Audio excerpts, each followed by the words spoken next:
여긴 강원도 춘천입니다. 서울에서 고작 70km 떨어진 데다 드라이브를 즐기기에 딱 좋은 곳이죠.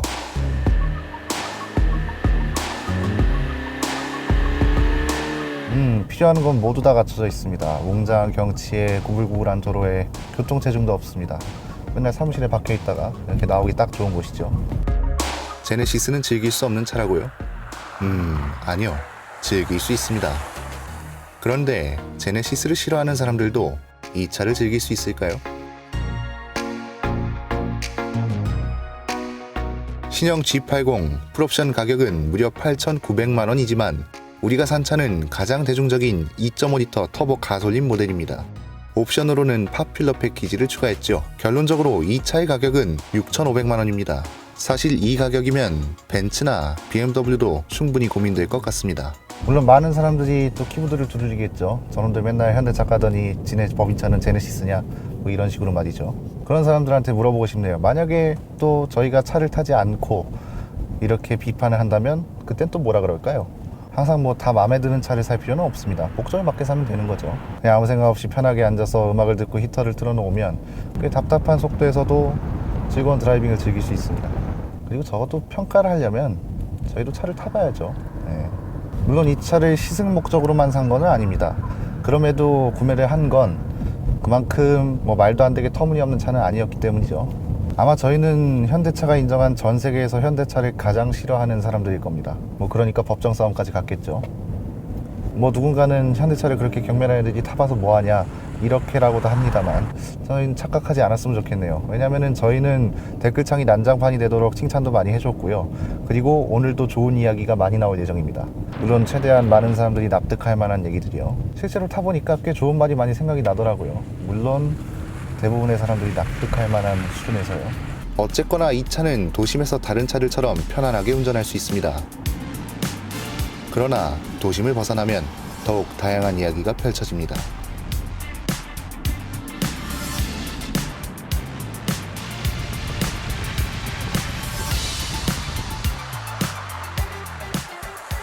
와, 진짜 똑똑해졌네요.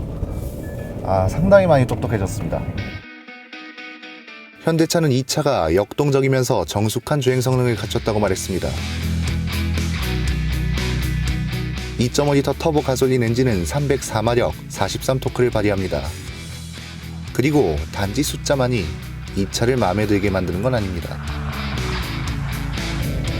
구형 G80과 다르게 이 차는 가볍습니다. 디젤 모델 기준으로 170kg이 가벼워졌고요.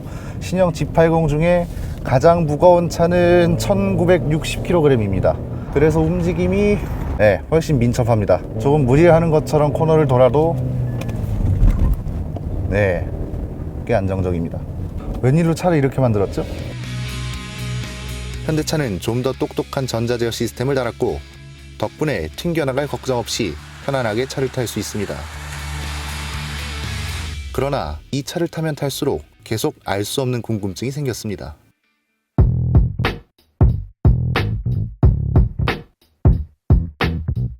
디자이너들이 그렇게 강조한 두 줄 디자인 덕분에 매우 보기 좋아졌습니다. 사실 디자인만 보면 사실 벤츠 산 사람들이 좀 바보같이 느껴질 정도죠. 이렇게 측면 캐릭터 라인만 봐도 되게 아름답고 역동적으로 뻗어 있습니다. 방향지시 등을 켜면 헤드램프부터 테일램프까지 아름답게 이어집니다. 사실 GB80 같은 경우는 벤틀리 짝퉁이라는 말이 어색하지 않았거든요. 그런데 이 차는 사실 짝퉁이란 말은 좀 아깝습니다. 왜냐면 거의 어느 정도로 들리냐면 벤츠나 볼보가 중국차이기 때문에 사지 말라는 것만큼 어이없게 들리는 말이기도 하고요. 그런데 한 가지 궁금한 건 이 차를 이 가격이나 주고 살 만한 가치가 있을까요?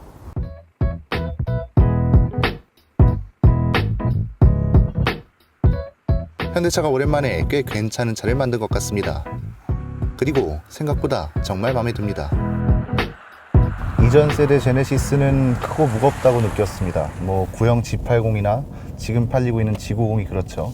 그 차들은 그냥 거대하고 뚱뚱한 차에 불과했습니다. 그런데 이 차는 아닙니다. 이건 가볍고 날렵하고 민첩합니다. 나름대로 잘 만들었다고 생각을 해요. 그런데 지금 좀 중요한 걸 빼먹은 것 같습니다. 지금 여기서 이 영상을 끝내면 당연히 댓글창이 난리가 날 걸 알고 있거든요.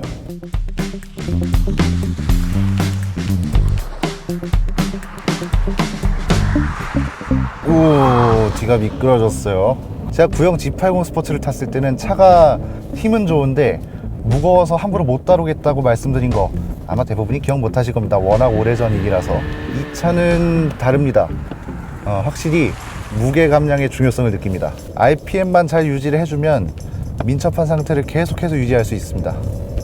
그리고 서스펜션이 평소에는 그렇게 부드럽더니 스포츠 모드로 바꾸면 확실히 단단해집니다.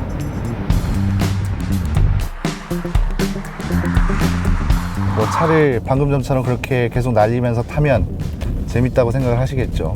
그런데 반대로 계속 타다 보니까 이 차의 한계도 여기까지라는 게 좀 느껴지네요.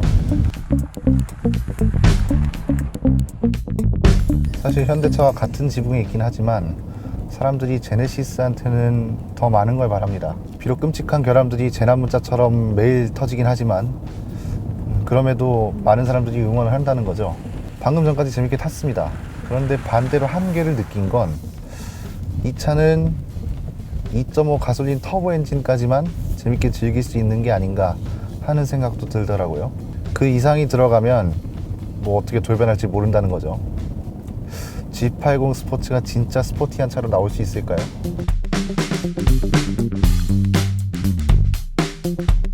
좀 더 솔직한 이야기를 해보기 위해서 근처 닭갈비집을 들렀습니다.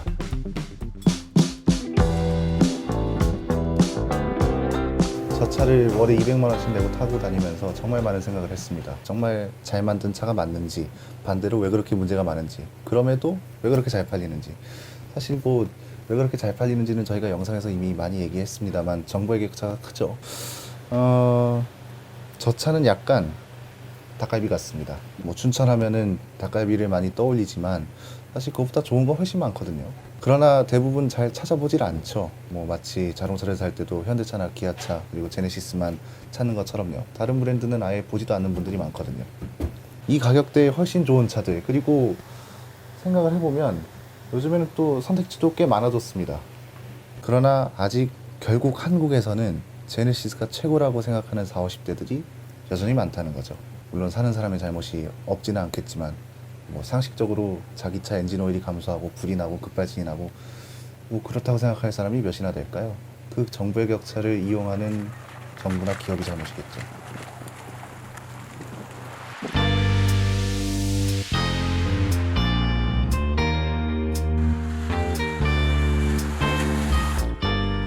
두 달 동안 GV80과 이 차를 번갈아 가면서 탔는데요. 그냥 시승기 감성으로 말씀드리면 굳이 800만 원이나 더 비싼 GV80을 살 필요가 없다는 결론이 나왔습니다. 크고 뒤뚱거리고 그렇다고 더 편하지도 않은 차를 더 비싼 돈 주고 살 필요가 없다는 거죠. 그만큼 G80이 생각보다 잘 만들어졌고 반대로 GV80은 그렇지 못하다는 게 되겠죠. 물론 제네시스만 놓고 봤을 때 다른 브랜드까지 생각을 하시면은 제네시스를 아예 고민 리스트에 넣지도 않는 분들도 많을 겁니다.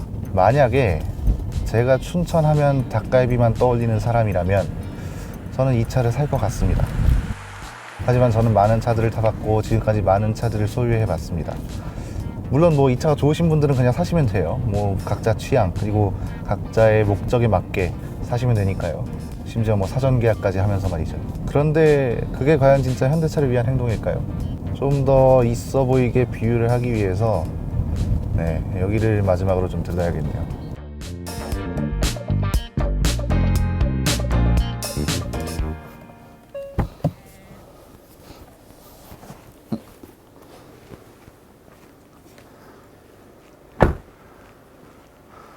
춘천에는 닭갈비 말고도 이렇게 의미 있고 좋은 장소도 많습니다. 물론 닭갈비가 나쁘다는 건 아닙니다. 그러나 찾아보면 더 좋은 거를 우리가 선택하고 만날 수 있다는 거죠.